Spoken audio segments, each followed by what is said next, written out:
बायको, शांतपणे खाऊ तरी द्यात. नवरात्रीचे उपवास चालू आहेत, दहीवडा काय खातेस? उपवासाचाच दहीवडा आहे. अरे वा, काय सगळ्यात सांगतेस? आधी काय करायचं, बटाटे स्वच्छ धुवून कुकरमध्ये पाणी घालून 3 शिट्ट्या काढून घ्यायच्या. चिंच भिजत घालून त्याचा कोळ काढून त्यामध्ये गूळ, लाल तिखट, जिरेपूड, मीठ घालून मिसळून 3 मिनिटं मायक्रोवेव्ह करायचं. ही झाली चिंच चटणी तयार. ओला नारळाचा चव, हिरवी मिरची, भाजलेल्या दाण्याचा कूट, कोथिंबीर घालून हिरवी चटणी करायची. उपवासाला कोथिंबीर नाही खात, नाही घातली तरी काही हरकत नाही.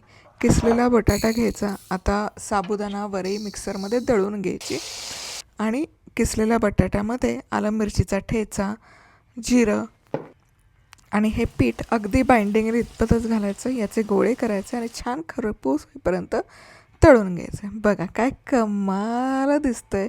उपवास काय एरवीही खाऊच शकतो की. चला, अशाच छान छान रेसिपीसाठी सबस्क्राईब